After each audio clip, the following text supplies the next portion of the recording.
Energy shapes economies, industries, and lives. Today, I speak with Emily Easley, an expert navigating the crossroads of traditional and emerging power sources. From a childhood surrounded by the oil industry to advising major companies on energy strategy, she brings a rare perspective on how policy, innovation, and investment drive the future. We discuss the evolution of the grid, the rise of data centers, and the balance between energy security and sustainability. This is Energy Superheroes. Emily Easley, welcome to the podcast. Hi, Peter. Good to talk to you today. It's great to have you on. So you told me you grew up in the oil and gas business. Tell me what that was like. Yeah, and by growing up, I was raised in it, and there were fantastic years and really tough years. I clearly was protected from it, but I could always tell at Christmas. It was the energy business, and it wasn't even gas, right? It was the oil business in the 80s, and through the 20 years in Dallas that, I was very close to my father. I'd always ask questions about what his business had to do with the lights and how he would nag us to turn those off. So I became very passionate about that, trying to figure out these electrons and molecules at a very young age.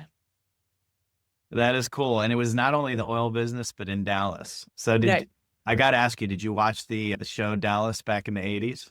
I mean, no, I did. My parents know, but I do now. And I did know the owners of the ranch that it was filmed on. It's not far from the truth, but that's not in Dallas. That was outside of Dallas, right? But it does, paint a picture of Texas in a way that Landman is too.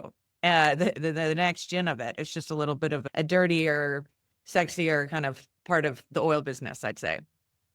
Yeah, absolutely. So, and then you transitioned from being in the oil and gas business in Dallas, and now you ended up in DC and Right. advising companies. So, what is that like? Tell us about your path, going from oil and gas, now you're in DC representing big companies. I'm sure culturally it's hugely different to be in DC compared to Texas. What's it like?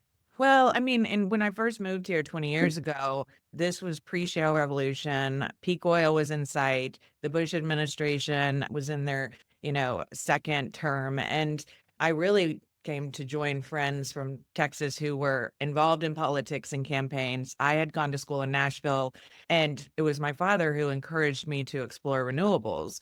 And with that, it was completely out of my element. I mean, and before tax credits, these were extreme, passionate, renewable advocates that largely we were seeing two markets. One was in California and the other was in New Jersey. And so it was eye-opening to me, but I would always go home for holidays and go to meet people at the Petroleum Club, which is where we always had our Easter brunches, and get eye rolls about renewables. And it was at that point that I started to recognize how disconnected the industry was from those that I was working with on a daily basis that were really pushing this industry forward, to those that had now discovered kind of this new way to produce an American-made resource with the shale revolution. I thought my dad had steered me in the complete wrong direction. Okay. But I spent a decade actually working with the electric utilities as it related to this disruptive technology and business model that solar was in the early 2000s. And in 2012, I kept going home, and we moved back to Texas for 2 years, actually. And while there, I realized that, again, there was just such a lack of understanding of renewables working. There was, the reliability and affordability were always the two key kind of points of why it didn't work. And my comment was, we know that the sun comes up and the sun goes down. We project that in financial models and performance, right? And it is expensive, but not as expensive as it was in '03. And so I launched Novus Energy Advisors, really just working with some family and friends that were in the oil and gas business that started listening and became intrigued of what they might be missing. And then 2015, when the market crashed with, the oil and gas business, once again, it was this searching and of looking for, well, what's next in the energy. And then from being in the DC area, there was more and more interest in how policy and regulation impacted their business and investment decisions. And so that's really the foundation from it. And now I would say, it's fascinating if you drive down in South Texas, the amount of infrastructure above the ground, whether the ranchers like it or not, it's an energy independent state that it's truly amazing and has boomed back and has more resiliency during some of these like highs and lows in the oil business that seems to be a little bit more resilient than it was when I was growing up. Yeah, no doubt. And a lot of people don't know that Texas makes more wind than I think any other state, if I'm not mistaken, out in the west of Texas. So you've got wind supplying a huge portion of the electric grid in the state of Texas. It seems now that the state is looking more at natural gas fired power generation than maybe previously, starting to come up. What's the balance and how do you answer the unreliable question? Do we always have uh, renewables plus something supporting it, fossil, or is there any point where we transition away from fossil, or do you think fossil is always going to be there?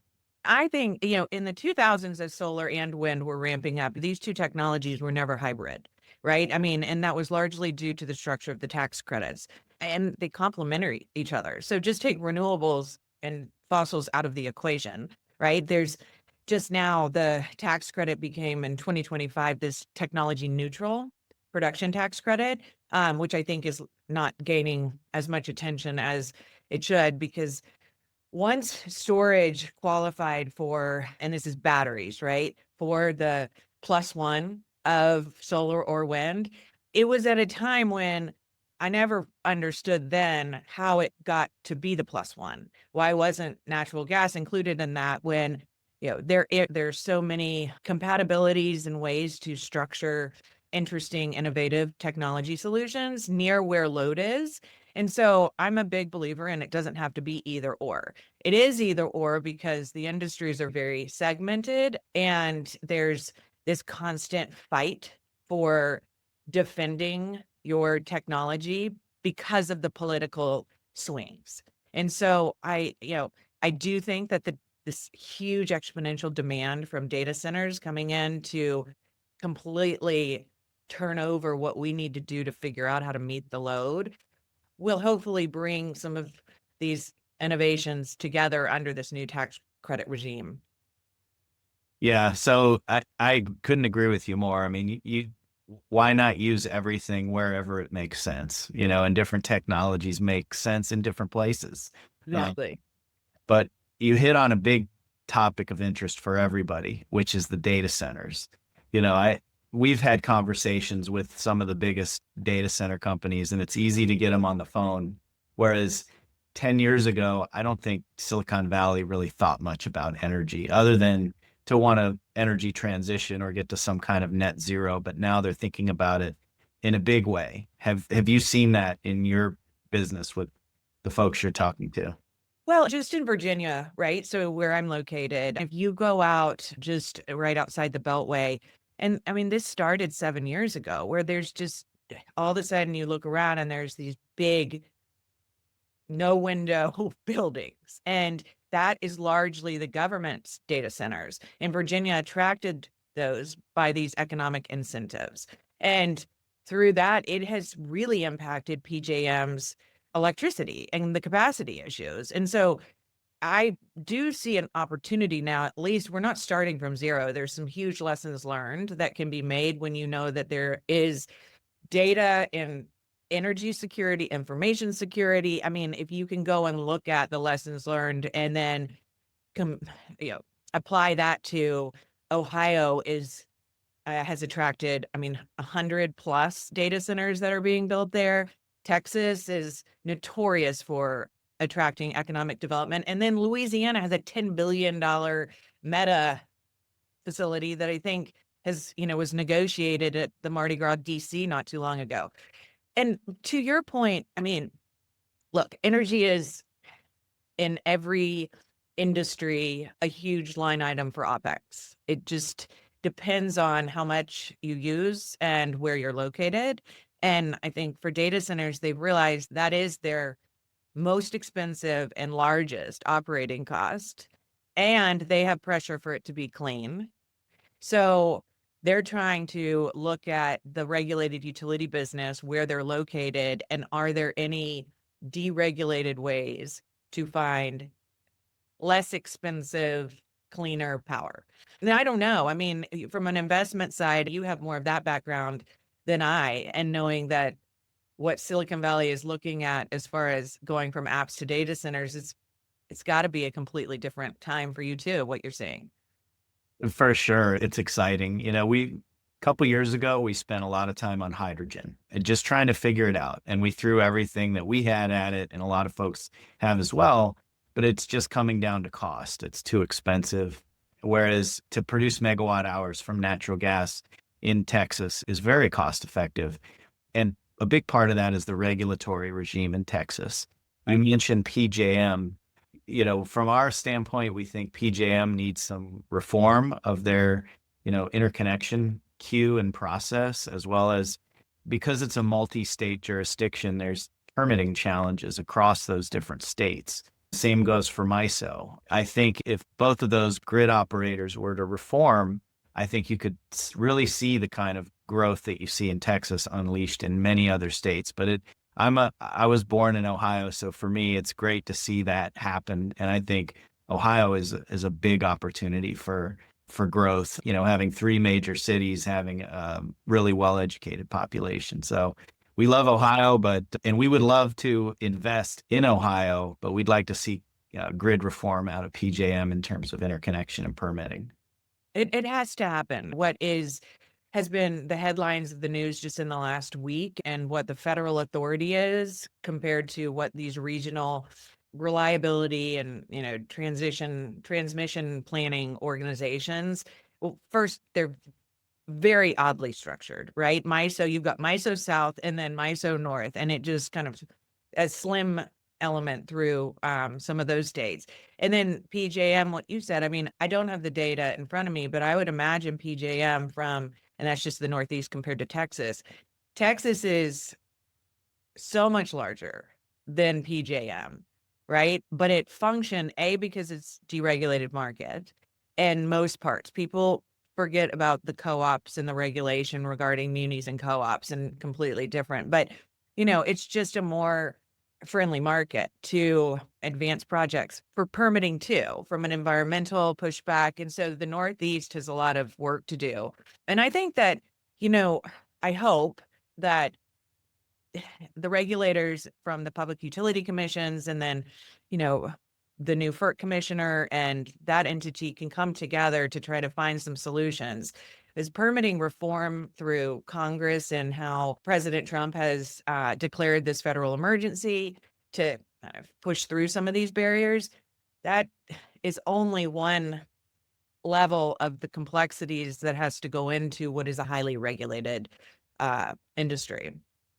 Yeah, no doubt. I mean, I can share that we're working on some projects in Texas, and working with the permitting and the interconnection down there has been a pleasure. I mean, it's been great working down there, to the point where we really just want to do projects in Texas until we see reform in other places. But yeah, no doubt. I think we don't know the details yet, but Trump administration says if it's $1 billion project or bigger, there's going to be some fast track permitting through the EPA.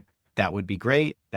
That's one part of it. But the interconnection side, I think in PJM is even more of a challenge than the permitting, depending on the state. So we hope to see that. Now, I want to touch on fracking a little bit, because a huge advantage we have, I think, compared to China, who at this point is our major competitor, has been delivered to us by fracking. We've got the best technology, the lowest cost gas.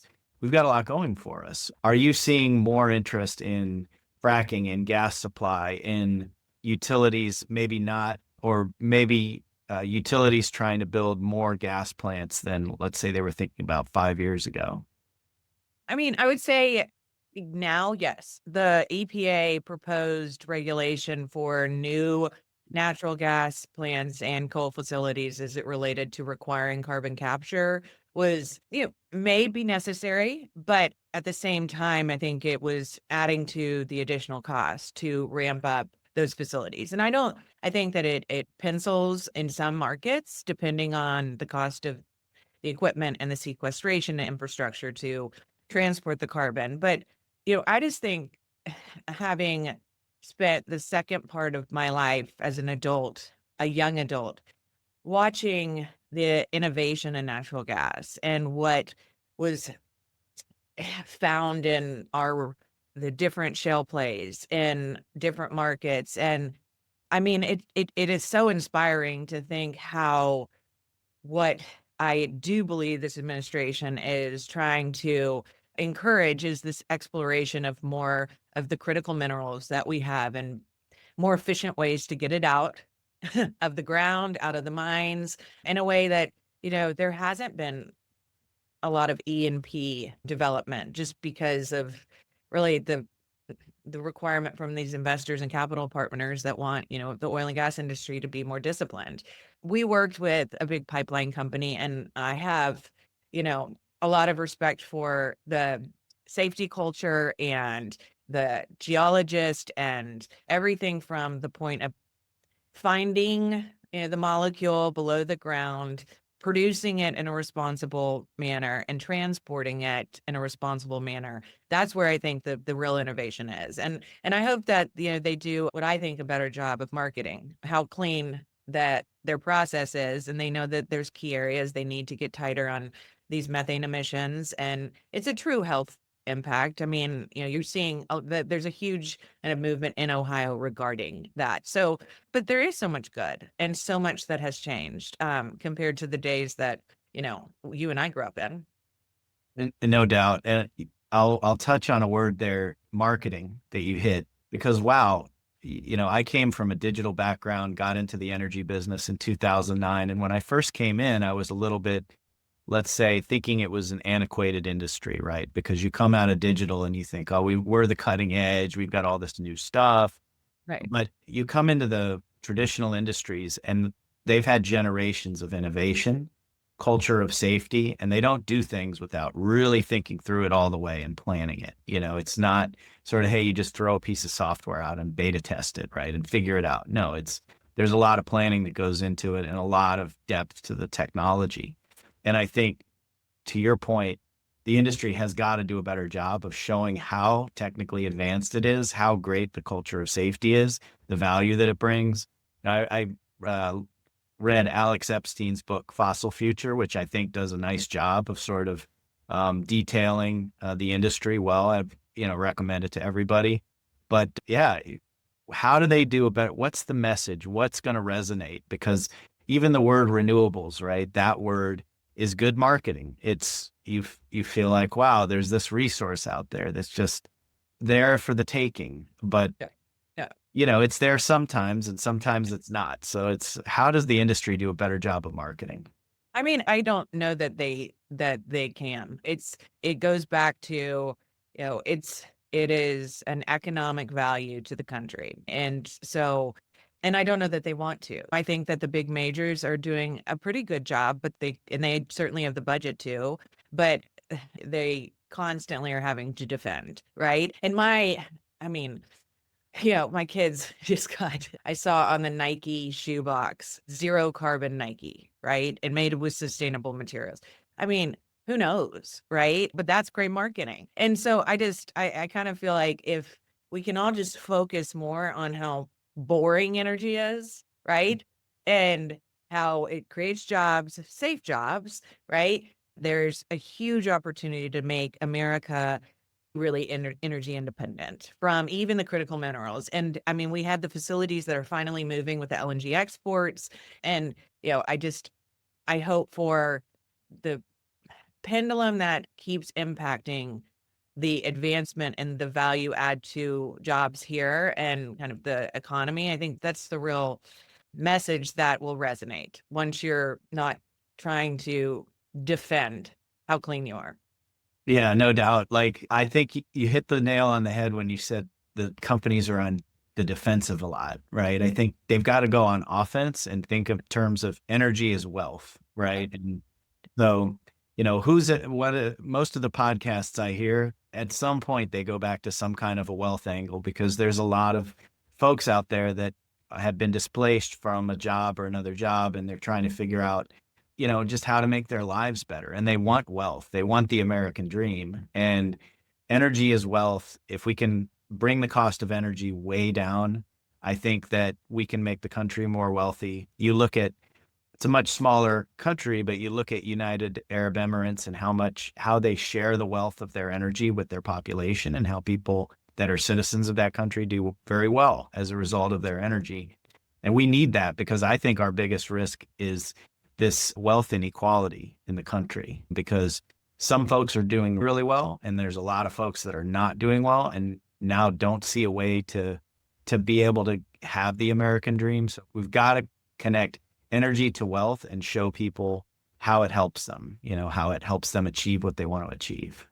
Well, and there are so many good initiatives out there that have been trying to recruit that employment class. And so I think that to the extent that with some of these electric utilities, I mean, we know the problem is the aging of infrastructure, right? And we know that the reliability is a problem, which adds to the cost of energy. But the American economy doesn't work without energy, right? We don't have restaurants, we don't have movies.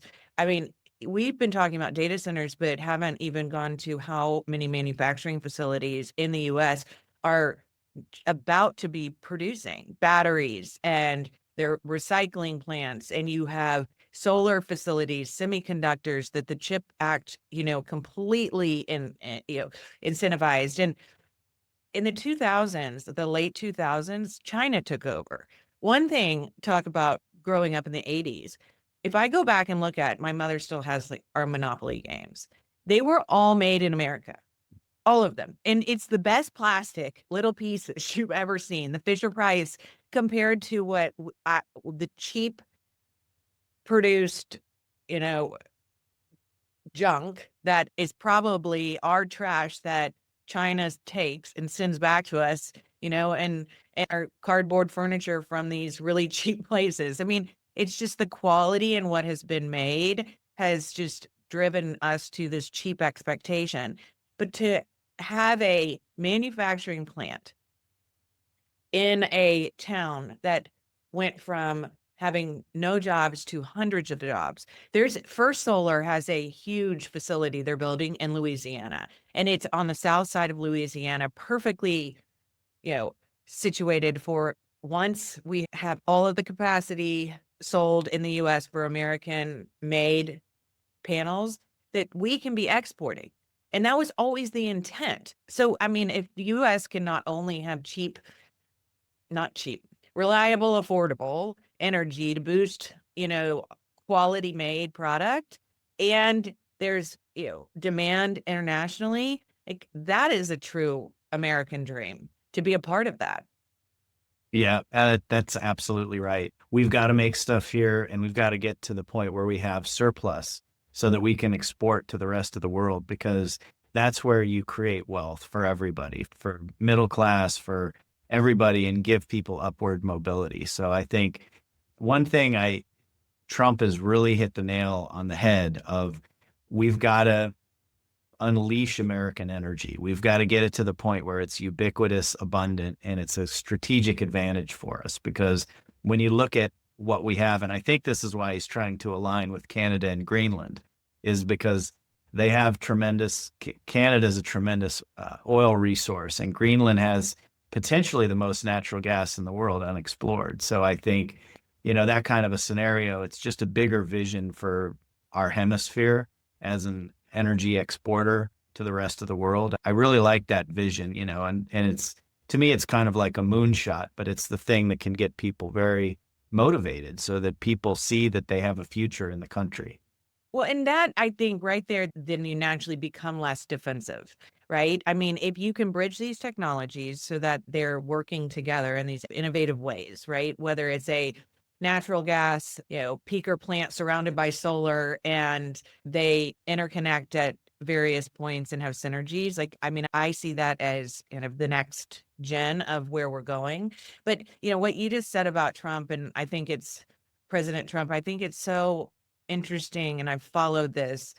When you go back to many administrations from previous years, they've been trying to unlock the American energy potential for decades and successfully. I mean, LNG exports under the Obama administration, like that was a huge success in actually being able to export from the United States.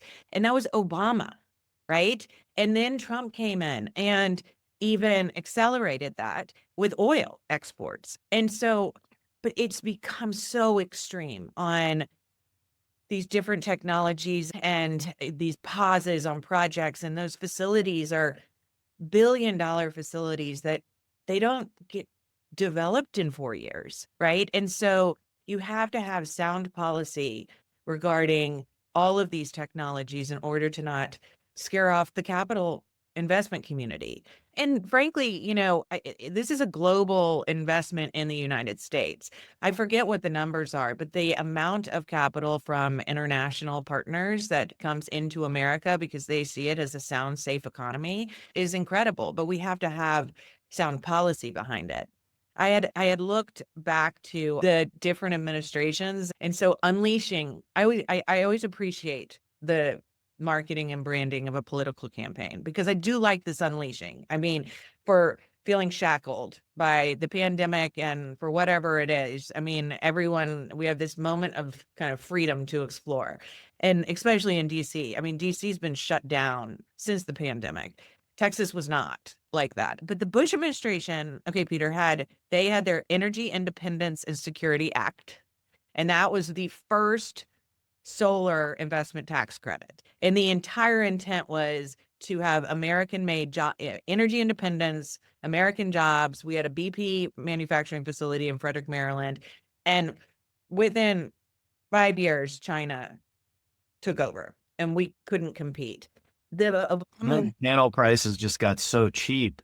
I remember First Solar, there were other companies in that industry that were going to make all the panels right here. And then it just seemed like it went away for a while. as there's technology challenges, there's cost, and then there's also human capital. However, those impact the rise and fall of companies. But I do know that China came into our trade shows in the late 2000s.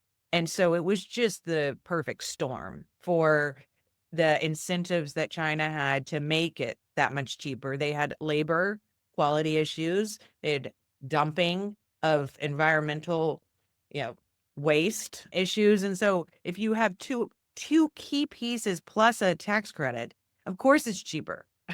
Needless to say that the same way that the natural gas and oil business have been exposed to flaring and methane emissions and environmental impact, so have renewables. I mean, it's now coming down to the fact that, and this has been an argument all along. It's like, okay, once the solar project gets built, it is zero carbon. It's not emitting. But how much was the carbon footprint to get it from China over here built? And so now I see a more level playing field and having, jobs in America that are making products that go into the energy economy that resonates with, people who can go home and feed their families. And no doubt, the word I like to think of is strategic, right? I think we need to broaden the definition of what is strategic and what we just say, you know what, we're making it here. That's it. And if it costs more, Right. if it comes to a television set or whatever, maybe that's not strategic, but a solar panel to me is definitely strategic. Yeah. Yeah, yeah, yeah. Well, and look, there's not a safety concern with a TV, right? And we Right. actually know, like, the life cycle of TVs is so short. With solar, quality matters because these are 30-year projects and cheap is not always better. So to have, confidence in what you're buying and knowing that it was made here and the warranties are going to stand behind it. I mean, I think it's the safety culture we talked about with oil and gas that's now finally coming to the renewable space. Yeah. Yeah. You hit the nail on the head. Well, we're getting towards time, but before we stop, I want you to at least pitch what you're working on a little bit and say, are you taking new clients? What are you working on that's exciting that the audience can wrap their minds around, and how can they reach out to you? Yeah, no, thank you, Peter. I mean, you can I'm very active on LinkedIn. I find that a wealth of information. And but Novus Energy Advisors was kind of inspired by this lack of information that I have always felt both sides are missing. And so we go in to companies and essentially act as an extension of their teams and identify ways to navigate kind of political changes and regulatory changes, but most importantly, business and how to grow and make more money, essentially more profitable companies. So yes, of course, we're taking on new clients right now. There's a heavy focus on what's going to happen with the infrastructure bill funds and the IRA, but more importantly, where the key markets for investment opportunities are. I will say that we tend to come into really interesting spaces where there's a lot of confusion. And so, we've got a great direct air capture client right now that has been fantastic to work with over the last really 18 months. We also have been working with a natural gas company and how to decarbonize their product. And whether it's from the electrons that they're buying for their compressor facilities or, the path that that little molecule goes along to decarbonize it. So, but I always appreciate these conversations, Peter. And, I wish I was in Florida where the sun was shining and where you are. I'm staring at snow, but I love this Texan loves to watch snow melt. I visit snow and it melting is always a good day for me. That's always a beautiful thing. Yeah, we've got great weather today. I hope to be out on the boat later this week, not to rub it in or I anything. mean, thanks. No. And you mentioned the pandemic. I always say, what pandemic? We didn't really have one here in Florida. I know. Florida didn't. And this is a little bit off topic, but I had just been backed. I'd raised seed capital summer of 2019. Okay. I was Wow. by investors. I have 3 kids. And I also didn't. I'm a single mother, only parent. Okay. I wasn't then. So I was backed by oil and gas companies to go build their renewable company. And Virginia, Fairfax County didn't have school for 20 months. Oh So my gosh. our non-Catholic family moved our kids to Catholic school because they were actually in person. It was unbelievable. I mean, Trump just called all the federal employees back to the office. And I think it is very disruptive and it is very hard on change, but the city has not had like people in it since 2020. It's crazy. Wow. That is crazy. And what a story. And hats off to you for being a single mom. I mean, having kids and raising kids, I think, is the thing that's going to matter, right? All this business stuff. No, Yeah, 30 I years, know. what's going to happen? But the kids I is know. that. Well, and they are fun to talk to about energy and AI. And I mean, my 13-year-old is every day knows more than I do and earlier than I do. It's unbelievable the access that he has to information. So, if it moves that fast for those guys, it's only a matter of time that we're just completely out of. Yeah. The digital natives, they're, you ask them to do something, they do it so much faster. It's just, Unbelievable. it's I incredible. mean, it's unbelievable, but it's exciting and they love the story and my passion about energy and it's fun. So I really appreciate the invitation to be here with you today and I hope we can reconnect again and compare notes in a few months once things settle out here and the moving trucks kind of get out of town and we've actually got a new administration settled and cabinet members knowing what's going on. Absolutely, Emily. This has been great. Emily Easley, thank you for being on Energy Superheroes, and we hope to keep the conversation going. Thank you. Thank you, Peter. Bye-bye.